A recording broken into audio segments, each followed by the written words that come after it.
శ్రీరాముల శ్రీనివాస్ మృతి కేసులో సంచలన విషయాలు. భద్రాద్రి కొత్తగూడెం జిల్లా అశ్వారావుపేట ఎస్ఐ శ్రీరాముల శ్రీనివాస్ సికింద్రాబాద్ యశోద ఆసుపత్రిలో చికిత్స పొందుతూ మృతి చెందారు. ఎస్సీ మాదిగ సామాజిక వర్గానికి చెందిన శ్రీరాముల శ్రీనివాస్ ఉన్నతాధికారుల వేధింపులు భరించలేక జూన్ 30వ తేదీన పురుగుల మందు తాగి ఆత్మహత్యకు పాల్పడ్డారు. కాగా ఫోన్ చేసి కుటుంబ సభ్యులకు చెప్పడంతో హుటాహుటిన ఆసుపత్రికి తరలించారు.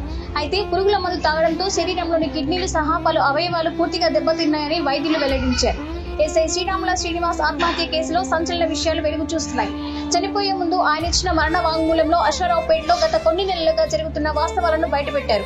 కానిస్టేబుల్ సన్యాసి నాయుడు, శేఖర్ సుబాని, శివనాగరాజు కుమ్మక్కై స్టేషన్ కి వచ్చిన కొత్తగా ఎస్ఐలను తమ గుప్పిట్లో పెట్టుకుంటున్నారని ఆరోపించారు. ఈ నలుగురు కానిస్టేబుల్స్ ఇంటెలిజెన్స్ కానిస్టేబుల్ కలిసి మీడియాకు లీకులు ఇచ్చి ఎస్ఐని బెదిరింపులకు గురి చేస్తున్నారని ఎస్ఐ శ్రీనివాస్ వాంగ్మూలంలో వెల్లడించారు.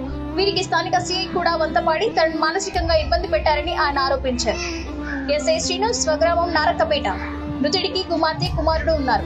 తన భర్త చావుకు కారణమైన వారిపై కఠిన చర్యలు తీసుకోవాలని ఎస్ఐ శ్రీనివాస్ భార్య కృష్ణవేణి హైదరాబాద్ లో 0 ఎఫ్ఐఆర్ నమోదు చేయించారు.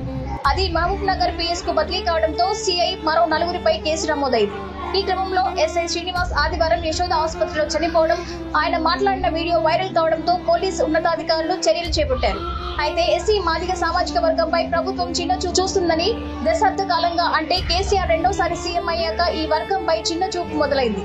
ప్రభుత్వంలో ఈ మాదిగ సామాజిక వర్గానికి చెందిన 4 ఎమ్మెల్యేలు ఉన్నా ఒక్కరికి కూడా మంత్రి పదవి ఇవ్వలేదు.